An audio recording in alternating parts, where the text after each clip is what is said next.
تلاوت کا وہ لہجہ حضرت بنت الرسول کو عطا کیا گیا تھا، اور وہ راتوں میں تلاوت کرتی تھیں،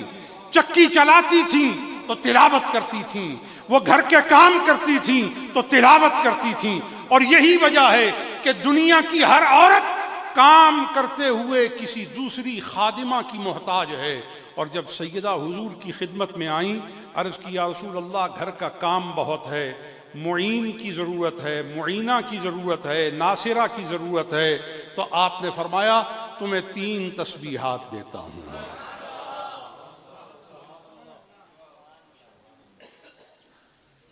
تمہیں معینہ چاہیے، تمہیں ناصرہ چاہیے، تمہیں 3 تسبیحات دیتا ہوں. تو سمجھ لیجئے نا، تسبیحات سے مدد ملتی ہے. میں سمجھانے کے لیے آپ کو ذرا اس میں تحصیل کرتا ہوں. کوئی ایک بندہ میرے پاس آئے اور وہ کہے کہ جی مجھے 10 روپے چاہیے، اور میں اسے کہوں قلم لے لو، تو اس کے 10 روپے سے قلم کا کیا تعلق ہے؟ اور اگر اسے میں کہوں کہ تمہیں 10 روپے چاہیے، یہ چاندی کا سکہ لے لو، روپیہ تو نہیں دے رہا، یہ سکہ لے لو، چاندی لے لو، یہ سونا لے لو، یہ ہیرا ہے وہ لے لو، یاقوت ہے وہ لے لو، مرجان ہے یہ لے لو، یہ تکیہ، یہ سامان ضرورت یہ لے لو. تو پتہ یہ چلا کہ جس چیز پر اعتماد کیا جائے اور انسان کی ضرورت اس سے پوری ہو سکے، اور سوال پر جو نتیجہ مرتب ہو اس نتیجے پر سائل پھر سوال نہ کرے، تو پتہ یہ چلتا ہے کہ اس کا اغاثہ سن لیا گیا ہے اور اس کی داد رسی کر دی گئی ہے، اس کی ضرورت پوری کر دی گئی ہے. حضرت سیدہ نے کہا خادمہ چاہیے، حضور نے 3 تسبیحات دیں، سیدہ نے پلٹ کر دوسری بات نہ کی. پتہ یہ چلا کہ رسول نے سوال سن کر جو سمجھا تھا اور سمجھ کر اسے جو پورا کیا تھا، فاطمہ نے اس کو پلٹ کر پھر سوال کی صورت میں نہ رکھا. پتہ چلا رسول نے سوال کا صحیح جواب پورا کر کے مراد بھی عطا کر دی، اور فاطمہ میں لیتے ہوئے دوبارہ سوال نہ کر کر یہ بتا دیا کہ جو میں نے مانگا تھا حضور نے اس کی مراد حقیقی سے مجھے ہمکنار کر دیا ہے.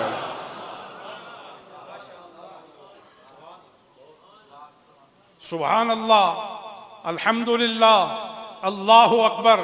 فرمایا یہ پڑھا کر 33 اور 34 بار. فرمایا تجھے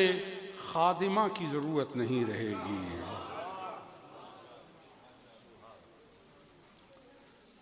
اور سیدہ کائنات گھر کے کام کرتی تو تلاوت کرتی، حسن کو گود میں اٹھاتی تو تلاوت کرتی، حسین کو گود میں اٹھاتی تو تلاوت کرتی، سیدنا علی کے لیے کھانا بناتی تو تلاوت کرتی، اور اپنے اہل خانہ پر متوجہ ہوتی تو آپ تلاوت کرتی. سیدہ زینب کو اٹھاتی تو تلاوت کرتی، حضور کی بارگاہ میں آتی تو تلاوت کرتے آتی. جب حضور کی ان پر نظر پڑتی تو ساری کائنات حضور کے لیے کھڑی ہوتی تھی.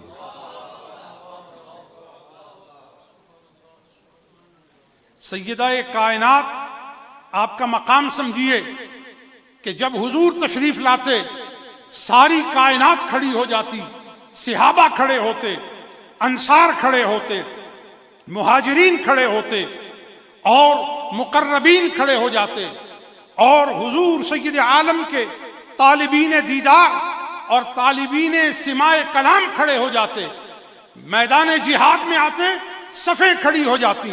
مسجد نبوی میں آتے نمازی کھڑے ہو جاتے، منبر پر آتے تو نظریں آپ کے لیے قربان ہو جاتی، آپ کے عارض انور کا طواف کرتی، آپ کی پیشانی کا طواف کرتی، نورانی لاٹھوں کا طواف کرتی، انوار و تجلیات اور تقدس ربانیہ کا مشاہدہ اور دیدار اور تلذذ رؤیت سے بہرمند ہوتی، اور حضور کے چہرے کو دیکھ کر دلوں پر بہار آتی، روحوں میں انگڑائی آتی، اور چشم باطن سے دیدار الہی پا لیتے، اور وہ اس طرح حضور کو دیکھتے تھے کہ یریدون وجہہ کی مراد مصطفیٰ کے چہرے سے آشکار ہو جایا کرتی تھی. وہ جو چاہتے تھے کہ حسن مطلق دیکھ لیں، خدا کی بندگی کی لذت پا لیں اور قرب الہی کا کمال حاصل کر لیں، خدا کی عزت و جلال و توحید کی قسم کھا کے کہتا ہوں کہ منبر نبوی پر جب میرے آقا کھڑے ہوتے تھے تو توحید کی لذت عتم نصیب ہو جاتی تھی، دلوں میں یقین کی وہ بہار آ جاتی تھی کہ جس سے ایمان کو طاقت مل جاتی تھی۔ اور دو طرح کی تلاوتیں تھیں، ایک تلاوت وہ تھی جو کبھی کھجور کی چھال پر کی جاتی تھی، جو کبھی اونٹ کے شانے کی ہڈی پر کی جاتی تھی، جو کبھی نرم اور نازک پتھروں پر کی جاتی تھی، جو کبھی لکھے ہوئے کپڑوں پر کی جاتی تھی، جو کبھی کھجور کے دو پتوں کے جڑے ہوئے اور مسجل جو حروف ہیں ان پر کی جاتی تھی، اور کبھی یوں بھی ہوتا تھا کہ منبر پر کھڑے وجود بے مثال کے چہرے سے بھی تلاوت کی جاتی تھی۔ جب حضور حجاب انور روزہ اطہر کو الٹتے تو صحابہ نمازوں میں کھڑے اپنے رخوں کو حضور کی طرف کر لیتے، اور صاحب بخاری نے کہا کہ جب وہ اپنا رخ حضور کی طرف کرتے تو اس ارادے اور نیت اور احساس سے کرتے کأنہ ورقۃ المصحف، اس طرح حضور کو دیکھتے جس طرح قرآن کے ورق کو دیکھا جا رہا ہے، قرآن کے ورق کو دیکھا جا رہا ہے، کأنہ ورقۃ المصحف۔ اور سمجھیے نا، اگر کبھی کتاب کھولیں، کتاب کے جتنے بھی صفحے ہوں بیک وقت دو ہی ورق کھلتے ہیں،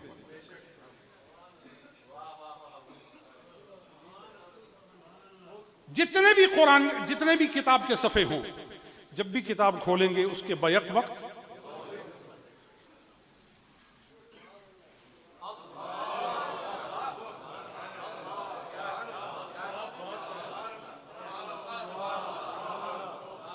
یہ